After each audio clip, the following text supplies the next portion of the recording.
아까 출근길에 제가 쓰는 아이폰이 오래되다 보니까 추위에 갑자기 방전이 돼서 더 이상 찍지를 못했는데요. 지금은 한의원입니다. 제가 근무하는 한의원 원장실입니다. 그래서 결국 안중근 선생님의 그 친필 글씨가 여순 감옥에 갇혀있을 때 썼던 글씨만이 그 당시 간수들이라고 그러나요? 감옥을 지키는 간수들과 그와 연관된 일본인 판사들에 의해서, 일본 사람들에 의해서 보존되어 오다가 최근에 그 빛을 발하고 있는데요. 주사 김정일 선생님의 글씨도 훌륭하고 하지만은 제 짧은 식견으로 봐도 안중근 선생님의 그 글씨는 정말 명필이다.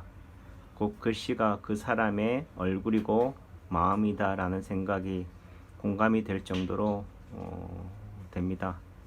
결국 짧은 30년의 삶을 살았지만은 영원히 살아남는 위대한 의사로 우리 후손들에게 기억되고 있는데, 아무튼 이 코로나가 우리를 전혀 경험하지 못한 세상으로 만들어 나가고 있는 입장에서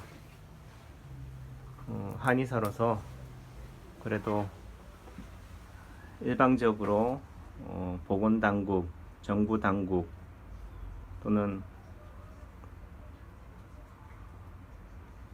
일부 감염병 전문가들에 의해서만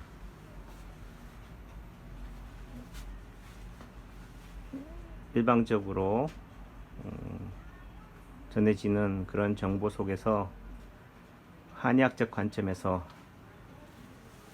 또는 인체반응원리의 관점에서 제가 바라보는 코로나에 대해서도 한번은 얘기해야겠다. 더군다나 이제는 시골 이곳 제천까지 코로나가 상륙한 입장에서 불안감에, 특히나 코로나의 실체도 모르고 TV나 매스컴에 전해지는 그런 뉴스로만 접해지는 코로나에 대해서 막연한 불안과 두려움에 휩싸여 있는 시민들에게 또는 국민들에게 또는 저희 유튜브 독자분들에게 제 생각을 전할 수 있는 그런 기회로 이 유튜브를 찍게 됐습니다. 글쎄요, 어떤 면에서 코로나가 제천에도 오지 않았으면 좋겠지만은 어쩔 수 없이 왔고요. 다만 오늘 아침 뉴스를 보니까 제천발 김장으로 인해서 전국이 확산이 되었다. 마치 제천 시민이 코로나의 온상의 주범인 것처럼 또 비난받고, 또 마치 김장을 했기 때문에, 김장을 위해서 인천이나 전국 각지에 흩어졌던 자녀들이 제천을 방문했기 때문에, 즉 사회적 거리를 제대로 실천하지 않았기 때문에 코로나가 확산이 되었다라고 말하는 이런 입장에서, 우리가 마치 코로나에 걸렸다는 그 이유만으로 코로나처럼 이런 바이러스 취급을 받아서는 안 된다. 그럴수록 더 감싸 안아야 된다라는 얘기를 하고 싶어서 이 유튜브를 올리게 되었습니다. 처음에 중국에서 코로나가 생겼을 때 위안발 코로나, 다시 말해서 중국 사람들을 혐오의 대상으로 취급했고, 우리나라의 신천지 집회를 통해서 대구가 초토화되었을 때도 마치 사이비 이단이라는 프레임으로 종교를 매도시켰고, 어느 순간에는 개신교마저도 또다시 종교의 프레임으로서 또 이렇게 씌웠고, 또 8.15 광복 집회, 이런 또는 추석이라든지 김장이라든가 이런 우리 고유의 명절 또는 집안의 큰 대소사에 마저도 이제는 코로나의 온상인 것처럼 매도되고 취급되는 그런 상황을 보면서 안타깝다라는 생각이 들었습니다. 제가 한의사인 입장에서 제가 봤을 때는 코로나가 왜 이 시기에 3차 확산을 대하느냐라는 관점에서 본다면은, 단순하게 본다면은 환절기이기 때문에 그렇다. 특히나 11월 14일 날 제천에서 김장을 하면서 생겼는데, 이런 겨울에서 봄, 봄에서 여름, 여름에서 가을, 가을에서 겨울로 가는 이런 환절기 때 감기가 더 유독 심해질 수밖에 없는 상황을 이해한다면은, 이런 감기의 다른 이름인 코로나 바이러스도 그런 관점에서 접근한다면은 이해가 쉽게 되리라 생각합니다. 마치 사회적 거리를 제대로 두지 않았기 때문에 문제다라고 하는 식으로 매도되어서는 안 된다라는 거죠. 지금 뭐 코로나의 주된 원인이 사람들이 밀폐된 공간, 밀집된 공간, 밀접 접촉으로 인해서 생긴다라고 하기 때문에 그 차단책으로 격리나 봉쇄를 주된 해결책으로 두는데, 그렇게 따진다면은 왜 요양병원이나 요양원에 코로나 환자들이 많이 생기느냐, 또 어떤 면에서 왜 병원에서 그런 환자들이 많이 발생이 되느냐, 뭐 면회도 열심히 차단하고 마스크도 누구보다도 의사들이 철저히 지키는 상황에서 왜 그런 상황들이 발생이 될까라고 한다면은, 단순히 식사 시간에 마스크를 벗었기 때문에 라고 얘기하는 것은 지혜롭지 못한 대답이다 라는 생각을 합니다. 그렇게 따지면은 숨 쉬는 것조차도 막아야 되고 한다는 거죠. 그리고 그런 원리라면은 어떤 면에서 지금 셧다운으로 인해서 특히나 집합시설에 많이 살아가고 있는 우리 시민들, 국민들 입장에서 아파트라든 좁은 공간에 가족들이 밀폐되어 있고 밀집된 공간에 밀접 접촉을 한다는 것 자체는 또 다른 코로나의 재확산의 주된 주범을 온상으로서 또 키울 수 있지 않느냐라는 생각을 한다는 거죠. 제가 오늘 출근하는 공원에 개방을 제한하는 관점에서 이런 차단막을 쳐놨는데, 그런 것들이 결과적으로는 이런 밀접의 해결책이라고 한다면은 결과적으로는 환기가 답이다, 순환이 답이다는 거죠. 마치 사람과 사람들이 길거리에 나오는 것이 문제의 원인인 것처럼 치부해서도 안 된다는 거고, 또 한편으로는 코로나가 제천까지, 이 시골 제천까지 왔다는 말은 이제 코로나도 이제 끝물이다 라고 희망적으로 볼 수 있지 않겠나라는 생각을 합니다. 끝물이라는 말은 우리가 호주의 산불에서도 그 산불이 몇 개월을 갔습니까? 캘리포니아의 산불이 몇 개월을 갔습니까? 아무리 의학이, 과학이 발전한다 하더라도 결과적으로 자연재해를 극복할 수는 없다. 한의사인 관점에서는 결과적으로 자연에 역행하고 거슬린다는 것 자체가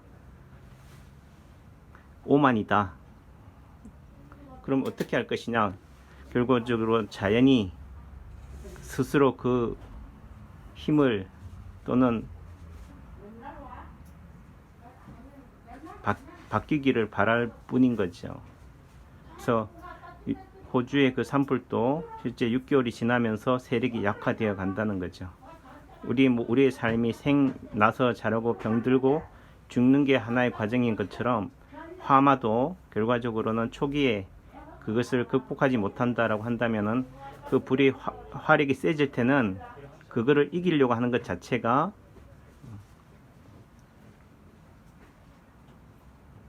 무모하다.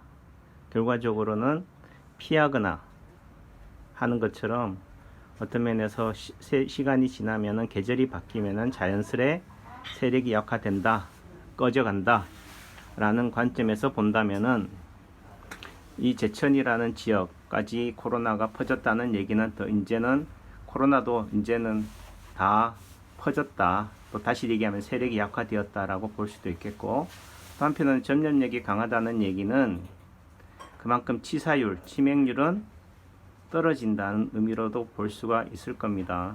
또 한편으로는 새벽 미명이 가장 어두운 것처럼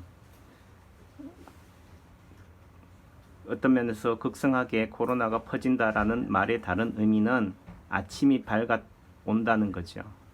즉 이제 예방 백신, 치료 백신이 답이라고는 하지만은 그런 희망을 가지는 것도 좋겠지만은 그만큼 세력이 약화되거나 확산이 되었다는 얘기는 또 다른 의미로는 이제 코로나도 잠잠해지겠구나 라는 희망의 메시지로도 볼 수 있다는 거죠. 그리고 코로나를 이기려는 것은 무모하다. 즉 코로나가 시대를 살아가는 해결책은 무엇이냐? 그냥 코로나에 관심을 갖기보다는 내가 아픈 허리, 내가 아픈 소화장애, 내가 아픈 집안의 걱정, 경제적인 문제에 포커스를 두고 거기에 신경을 쓰다 보면은 코로나를 잊어버린다. 이게 제일 아픈 통증, 즉 코로나를 치료하기 위해서는 두 번째 아픈 통증, 집안의 우한, 걱정, 근심, 또 내가 아픈 허리, 어깨, 무릎 관절에 포커스를 맞추는 거다라는 거죠. 즉 제2 통증을 제1 통증으로 만들어 버리는 거다. 실제 오늘 아침 한의원에 오신 많은 어르신들이 이 코로나 전국에 어떻게 이렇게 오셨어요? 어르신 집안에서 반대하지 않으세요? 걱정하지 않으세요? 라고 말씀드리니까 하시는 말씀이 모두 다 내가 허리 아파 죽겠는데 허리 아픈 거 가지고 코로나 걸렸으면 좋겠다라는 식으로 우스갯소리로 하시는 말씀들을 보면서 이것이 코로나를 살아가는 이 시대의 삶의 한 지혜가 아닐까라는 생각을 해봅니다. 제 말이 어떤 면에서는 일선 당국에서 보건당국이나 이런 데서 열심히 코로나 방역을 위해 매진하는 분들의 수고를 허사로 만드는 것처럼 비춰질 수 있겠지만은 제가 올리고자 하는 바는 이런 균형 감각을 갖추자. 그리고 절망과 낙담의 시대에 그래도 희망의 메시지를 안겨드리고 싶은 마음에 올렸으니까 힘내시고요. 이 또한 지나가리라 라는 마음으로 일상을 살아갔으면 하는 바람입니다. 제가 보는 관점에서는 코로나는 지구가 지구 같지 않고 사람이 사람 같지 않고 이런 여러 가지 제자리에 있어야 할 것이 제자리를 잊지 않음으로 인해 생기는 문제다라고 봅니다. 그래서 이번 겨울이 혹독하게 추워서 겨울이 겨울 같아진다라고 한다면은 코로나도 더 이상 그 위용을 드러내지 않으리라 생각합니다. 코로나를 적으로 없애야 할 극복의 대상으로 보는 한은 코로나도 우리를 하나의 싸움의 대상으로밖에 판단하지 않는다. 정말 세균이나 바이러스가 없는 세상이 행복한 세상일까? 어찌 보면 더 부패하지 않는 음식이 애벌레가 구데기가 생기지 않는 된장이 정말 건강한 음식일까? 한번 스스로에게 자문해 본다라고 한다면은 결과적으로 먹이사슬의 구조가 제대로 유지되는, 다시 말해서 가장 먹이사슬의 최하인 플랑크톤이나 세균이나 바이러스가 건강해야 그들이 살아야 먹이사슬의 최고인 사람이, 인간이 살아갈 수 있다, 지구가 살아갈 수 있다라는 생각을 한다라고 한다면은 그리고 우리 어르신들이 6.25나 일제시대도 견뎌냈듯이 이 코로나도 그때에 비한다면은 더 힘들지는 않았지 않겠나라는 생각을 합니다. 시련과 역경, 아픔도 인생을 살아가는 행복의 또 다른 이름은 불행이 전제되어 있고 아픔과 시련과 고난이 함께하기 때문에 동전의 양면처럼 존재하기 때문에 그 행복의 기쁨도 더 달콤하지 않나라는 생각을 해봅니다. 아무쪼록 힘내시고요. 저에게는 또 다른 휴식기자 악셀레이터만에 밟아온 삶 속에서 잠시 브레이크를 걸고 저 자신과 제 주변을 돌아볼 수 있는 시간이 될 수 있어서 저에게는 또 다른 충만의 시간이 되는 것 같습니다. 여러분들도 그런 시간으로 오늘 하루 주말을 정리했으면 좋겠습니다. 힘내세요.